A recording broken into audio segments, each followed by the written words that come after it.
ಎಲ್ಲರಿಗೂ ನನ್ನ ನಮಸ್ಕಾರ. ನಯನ ಕುಕಿಂಗ್ ಚಾನಲ್ಗೆ ಸ್ವಾಗತ. ಇವತ್ತಿನ ರೆಸಿಪಿ ಹೈದರಾಬಾದ್ ಪನ್ನೀರ್ ಕರಿ ಹೇಗೆ ಮಾಡೋದು ಅಂತ ತೋರಿಸ್ತಾ ಇದ್ದೀನಿ. ತುಂಬಾ ರುಚಿಯಾಗಿರುತ್ತೆ, ತುಂಬಾ ಟೇಸ್ಟಿಯಾಗಿ ಸಹ ಇರುತ್ತೆ. ನಾನು ಸ್ಟಾರ್ಟ್ ಮಾಡೋಕ್ಕಿಂತ ಮುಂಚೆ ನನ್ನ ರೆಸಿಪಿ ನಿಮಗೆ ಇಷ್ಟ ಆದರೆ ಪ್ಲೀಸ್ ಲೈಕ್ ಮಾಡಿ, ಶೇರ್ ಮಾಡಿ, ಹಾಗೆ ಸಬ್ಸ್ಕ್ರೈಬ್ ಮಾಡಿ. ಸಬ್ಸ್ಕ್ರೈಬ್ ಮಾಡೋದ್ರಿಂದ ನಾನು ಹಾಕೋ ಹೊಸ ರೆಸಿಪಿನ ನೀವು ನೋಡ್ಬೋದು. ಬನ್ನಿ ಸ್ಟಾರ್ಟ್ ಮಾಡೋಣ. ಹೈದರಾಬಾದ್ ಪನ್ನೀರ್ ಕರಿಗೆ ಏನೇನು ಇಂಗ್ರೀಡಿಯೆಂಟ್ಸ್ ಬೇಕು ಅಂತ ನೋಡೋಣ. ನಾನಿಲ್ಲಿ ಪಾಲಕ್ ಸೊಪ್ಪನ್ನ ಚಿಕ್ಕದಾಗಿ ತೊಳೆದು ಇಟ್ಕೊಂಡಿದ್ದೀನಿ. ಹಾಗೆ ಸ್ವಲ್ಪ ಕೊತ್ತಂಬರಿನ ತೊಳೆದು ಇಟ್ಕೊಂಡಿದ್ದೀನಿ. ಅದನ್ನು ಚಿಕ್ಕದಾಗಿ ಕಟ್ ಮಾಡಿ ಇಟ್ಕೊಂಡಿದ್ದೀನಿ. ಪಾಲಕ್ ಸೊಪ್ಪು ಇದು ಒಂದು ಹಿಡಿದೆ. ನೀಟಾಗಿ ತೊಳೆದ್ಬಿಟ್ಟು ಅದನ್ನು ಚಿಕ್ಕದಾಗಿ ಕಟ್ ಮಾಡಿ ಇಟ್ಕೋಬೇಕು. ಹಾಗೆ ಕೊತ್ತಂಬರಿನ ನೀಟಾಗಿ ತೊಳೆದ್ಬಿಟ್ಟು ಚಿಕ್ಕದಾಗಿ ಕಟ್ ಮಾಡಿ ಇಟ್ಕೊಂಡಿದ್ದೀನಿ. ಒಂದು ಟೊಮೆಟೊನ ಈ ಥರ ದಪ್ಪ ದಪ್ಪದಾಗಿ ಕಟ್ ಮಾಡಿ ಇಟ್ಕೊಂಡಿದ್ದೀನಿ. ಹಸಿಮೆಣ್ಸಿನ್ಕಾಯಿ ಒಂದು 3ರಿಂದ 4 ಹಸಿಮೆಣ್ಸಿನ್ಕಾಯಿನ ಈ ಥರ ಉದ್ದ ಸೇರಿ ಇಟ್ಟಿದ್ದೀನಿ. ಹಾಗೆ ಸ್ವಲ್ಪ ಕರಿಬೇವು, 4-5 ಕರಿಬೇವು, 1 ಇಂಚಷ್ಟು ಶುಂಠಿ, ಹಾಗೆ ಒಂದು 5-6 ಎಸಳು ಬೆಳ್ಳುಳ್ಳಿ, ಒಂದು 8 ಗೋಡಂಬಿ ತೊಗೊಂಡಿದ್ದೀನಿ. ಒಂದು ಸಣ್ಣ ಆನಿಯನ್ನ ಈ ಥರ ಉದ್ದದಾಗಿ ಕಟ್ ಮಾಡಿ ಇಟ್ಕೊಂಡಿದ್ದೀನಿ.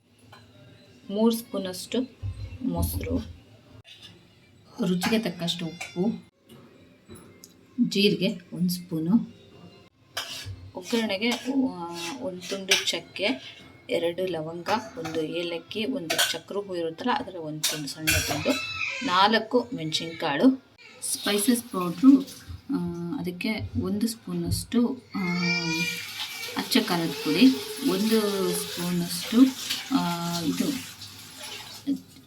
ಚಿಕನ್ ಕಿಂಗ್ ಮಸಾಲ, 1 ಸ್ಪೂನಷ್ಟು ಧನಿಯಾ ಪುಡಿ, ಒಂದು ಅರ್ಧ ಸ್ಪೂನಷ್ಟು ಅರಿಶಿನ ಪುಡಿ, 1 ಸಣ್ಣ ಸ್ಪೂನಷ್ಟು ಜೀರಿಗೆ ಪುಡಿ. ಪನ್ನೀರ್ ತೊಗೊಂಡಿದ್ದೀನಿ. ಇದು ಒಂದು 8 ಪೀಸ್ ಇದೆ, 8ರಿಂದ 10 ಪೀಸು. ಎಣ್ಣೆ ಮಾಡೋದಕ್ಕೆ ಎಣ್ಣೆ, ಹಾಗೆ ಕ್ರೀಮ್ ತೊಗೊಂಡಿದ್ದೀನಿ. ನಾನೊಂದು ಪಾತ್ರೆನ ಒಂದು ಕಡಾಯಿನ ಕಾಯಕ್ಕೆ ಇಟ್ಕೊಂಡಿದ್ದೀನಿ. ಇದಕ್ಕೆ ಎಣ್ಣೆ ಹಾಕ್ತಾಯಿದ್ದೀನಿ.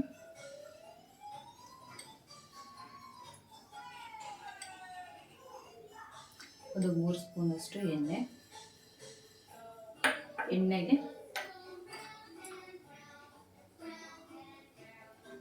ಈರುಳ್ಳಿ, ಒಂದು ಸಣ್ಣ ಈರುಳ್ಳಿ ಕಟ್ ಮಾಡಿಟ್ಕೊಂಡಿದ್ದೀನಿ. ಇದನ್ನು ಫ್ರೈ ಮಾಡಬೇಕು. ಸ್ವಲ್ಪ ಫ್ರೈ ಆದಮೇಲೆ ಇದಕ್ಕೆ ಹಸಿಮೆಣಸಿನ್ಕಾಯಿ ಮತ್ತು ಕರಿಬೇವು ಹಾಕ್ತಾಯಿದ್ದೀನಿ.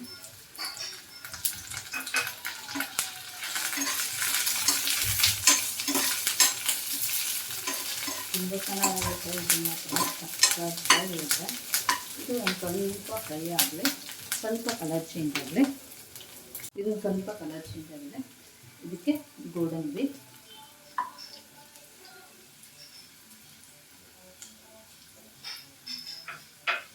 ಶುಂಠಿ ಮತ್ತು ಬೆಳ್ಳುಳ್ಳಿ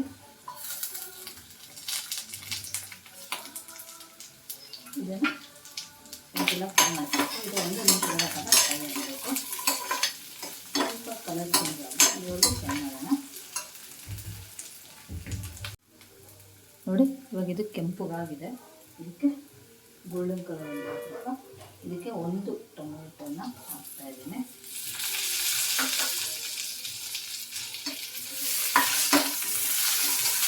ಟೊಮೆಟೊ ಹಾಕ್ಕೊಂಡು ಸ್ವಲ್ಪ ಫ್ರೈ ಮಾಡಬೇಕು.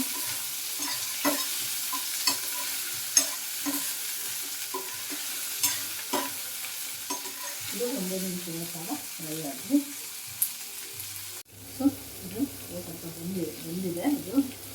ಇದಕ್ಕೆ ಪಾಲಕ್ ಸೊಪ್ಪು ಆಮೇಲೆ ಕೊತ್ತಂಬರಿ ಹಾಕ್ತಿದ್ದೀನಿ. ಸುಮಾರು ಒಂದು ಹಿಡಿಯಷ್ಟು ಪಾಲಕ್ ಸೊಪ್ಪು ತೊಗೊಂಡಿದ್ದೀನಿ. ಇದನ್ನು ತೊಳೆದ್ಬಿಟ್ಟು ನೀಟಾಗಿ ಈ ಥರ ರಫಾಗಿ ಕಟ್ ಮಾಡಿ ಇಟ್ಕೊಂಡಿದ್ದೀನಿ. ಅದು ಒಂದು ಹಿಡಿಯಷ್ಟು ಕೊತ್ತಂಬರಿ. ಇದನ್ನು ಫ್ರೈ ಮಾಡ್ಕೋಬೇಕು.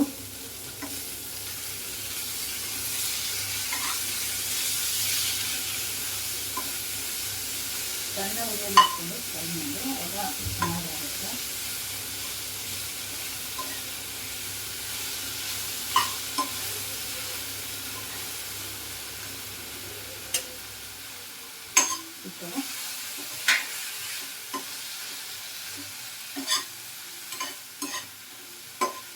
ಇದು ಫ್ರೈ ಆದಮೇಲೆ ಸ್ವಲ್ಪ ಮಾತ್ರ ಕಾಣಿಸುತ್ತೆ, ಸ್ವಲ್ಪ ಜಾಸ್ತಿ ಅಂತ ಅನಿಸ್ಬೋದು. ಬಟ್ ನೀವು ಹಾಕಿದ್ಮೇಲೆ ಅದು ಸ್ವಲ್ಪ ಕ್ವಾಂಟಿಟಿ ಕಡಿಮೆ ಆಗಿಬಿಡುತ್ತೆ ಬೆಂದಾದ್ಮೇಲೆ. ಯಾವುದೇ ಸೊಪ್ಪನ್ನ ನೀವು ಫ್ರೈ ಆದಮೇಲೆ ಅದು ಕಡಿಮೆ ಕ್ವಾಂಟಿಟಿ ಆಗುತ್ತೆ, ನೋಡೋದಕ್ಕೆ ಜಾಸ್ತಿ ಅನಿಸುತ್ತೆ. ಇದು ಕಪ್ ಹಾಕಿಂದ 1 ನಿಮಿಷಗಳ ಕಾಲ ಫ್ರೈ ಮಾಡಬೇಕು ಈ ಥರ.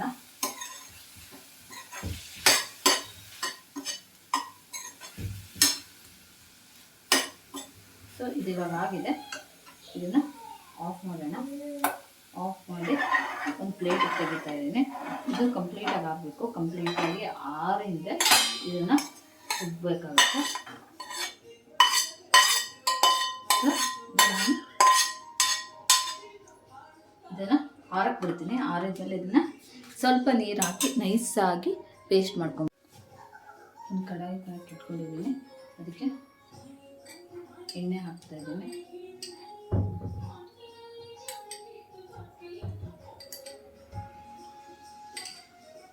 ಒಂದು 5 ಸ್ಪೂನು ಎಣ್ಣೆ ಕಾದ್ಮೇಲೆ ಜೀರಿಗೆ,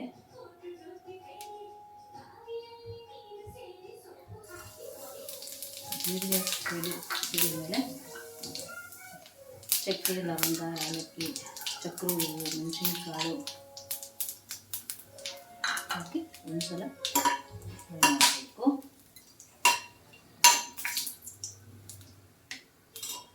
ಸ್ವಲ್ಪ ಫ್ರೈ ಆದಮೇಲೆ ಇದಕ್ಕೆ ಮಾಡಿಟ್ಟಿರುವಂತಹ ಗ್ರೇವಿ ಹಾಕ್ತಾ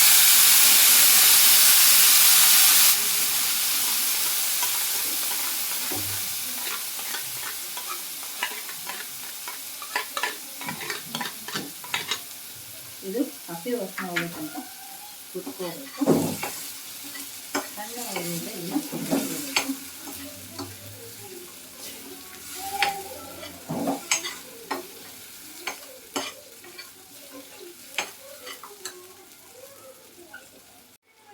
ನೋಡಿ ಫ್ರೈ ಆಗಿದೆ. ಈ ಥರ ಎಣ್ಣೆ ಎಲ್ಲ ಆಯಿಲ್ ಬಿಟ್ಟು ಆಗಿದೆ ಅಂತ ಅರ್ಥ. ಇದಕ್ಕೆ ಸಣ್ಣ ಉರಿಯಲ್ಲಿ ಇಟ್ಕೊಂಡು ಮೊಸರು ಹಾಕ್ತಾ ಇದ್ದೀನಿ.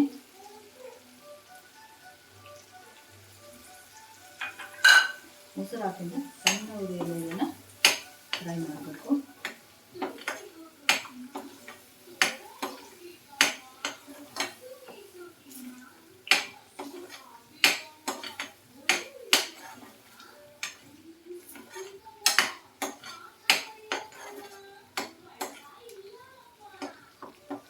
ಇದು 1 ನಿಮಿಷಗಳ ಕಾಲ ಫ್ರೈ ಆಗಬೇಕು. ನೋಡಿ ಈಗ ಫ್ರೈ ಆಗಿದೆ. ಇದಕ್ಕೆ ಕ್ರೀಮ್ ಹಾಕ್ತಾ ಇದ್ದೀನಿ.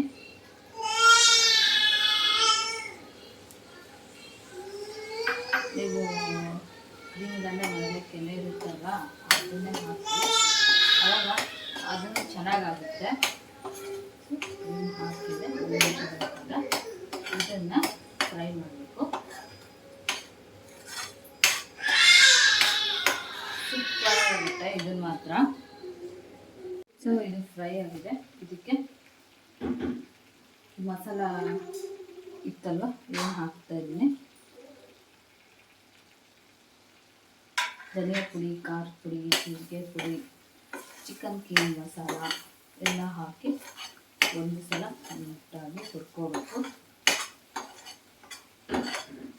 ಇದು ಸಹ 1 ನಿಮಿಷಗಳ ಕಾಲ ಹುರ್ಕೋಬೇಕಾಗುತ್ತೆ.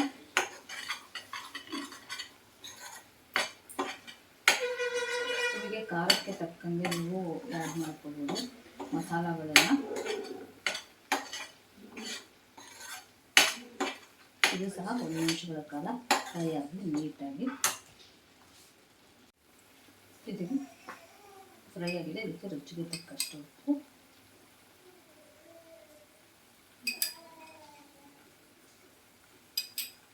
ಹಾಕಿದ್ರೆ ಒಂದ್ಸಲ ಫ್ರೈ ಮಾಡ್ಕೊಬೇಕು. ನೋಡಿ ಎಷ್ಟು ಚೆನ್ನಾಗಿ ಕಲರ್ ಬಂದಿದೆ ಅಂದರೆ ಸೂಪರಾಗಿ ಬಂದಿದೆ. ಇದಕ್ಕೆ ಸ್ವಲ್ಪ ನೀರು ಹಾಕ್ತಾ ಇದ್ದೀನಿ.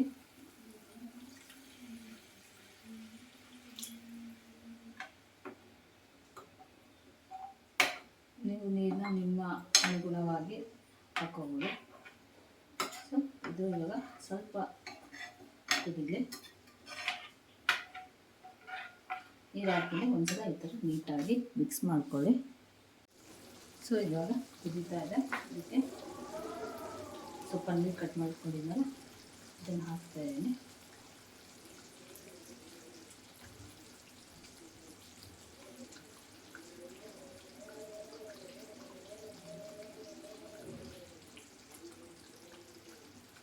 ಈ ಥರ ಪನ್ನೀರ್ನ ಎಲ್ಲ ಪನ್ನೀರನ್ನ ಈ ಥರ ಕಟ್ ಮಾಡಿ ಹಾಕ್ಕೊಂಡಿದ್ದೀನಿ. ಇದನ್ನ ಹಾಕಿದೆ ಒಂದ್ಸಲ ಈ ಥರ ಮಿಕ್ಸ್ ಮಾಡ್ಕೊಳ್ಳಿ.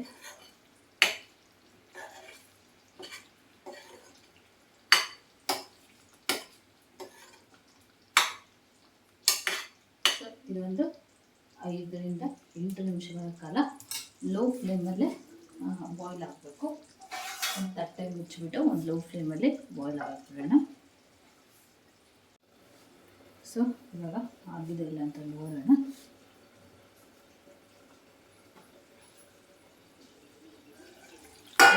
ಎಷ್ಟು ಚೆನ್ನಾಗಾಗಿದೆ ಅಂದ್ಬಿಟ್ಟು ಸೂಪರಾಗಿದೆ.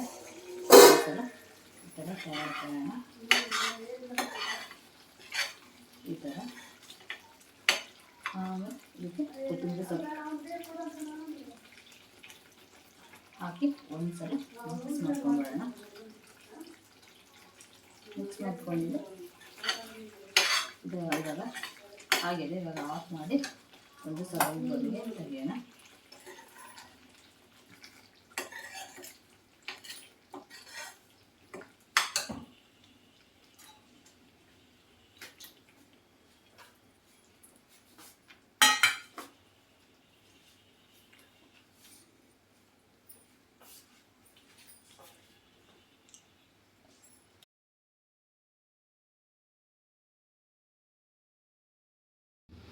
ನೋಡಿ, ಹೈದ್ರಾಬಾದ್ ಪನ್ನೀರ್ ಕರಿ ರೆಡಿಯಾಗಿದೆ. ಎಷ್ಟು ಚೆನ್ನಾಗಿ ಕಾಣಿಸ್ತಾ ಇದೆ ಅಂದ್ಬಿಟ್ಟು ನೋಡ್ತಾ ಇರ್ಬೋದು. ಸೂಪರಾಗಿರುತ್ತೆ ಈ ಹೈದ್ರಾಬಾದ್ ಪನ್ನೀರ್ ಕರಿ. ಚಪಾತಿ, ಕುಲ್ಚಾ, ಅನ್ನ, ಜೀರಾ ರೈಸು ಎಲ್ಲರಿಗೂ ಒಳ್ಳೆ ಕಾಂಬಿನೇಷನ್ ಇದು. ತುಂಬಾ ಸೂಪರಾಗಿರುತ್ತೆ, ತುಂಬಾ ಟೇಸ್ಟಿಯಾಗಿ ಸಹ ಇರುತ್ತೆ. ನೀವು ಸಹ ಮನೇಲಿ ಒಂದ್ಸಲ ಟ್ರೈ ಮಾಡಿ ನೋಡಿ ಹೇಗಿತ್ತು ಅಂತ ನನಗೆ ಕಮೆಂಟ್ ಬಾಕ್ಸಲ್ಲಿ ತಿಳಿಸಿ. ನನ್ನ ರೆಸಿಪಿ ನಿಮಗೆ ಇಷ್ಟ ಆದರೆ ಪ್ಲೀಸ್ ಲೈಕ್ ಮಾಡಿ, ಶೇರ್ ಮಾಡಿ, ಹಾಗೆ ಸಬ್ಸ್ಕ್ರೈಬ್ ಮಾಡಿ. ಸಬ್ಸ್ಕ್ರೈಬ್ ಮಾಡೋದ್ರಿಂದ ನಾನು ಹಾಕೋ ಹೊಸ ಹೊಸ ರೆಸಿಪಿನ ನೀವು ನೋಡ್ಬೋದು. ಬನ್ನಿ ಸ್ಟಾರ್ಟ್ ಮಾಡೋಣ.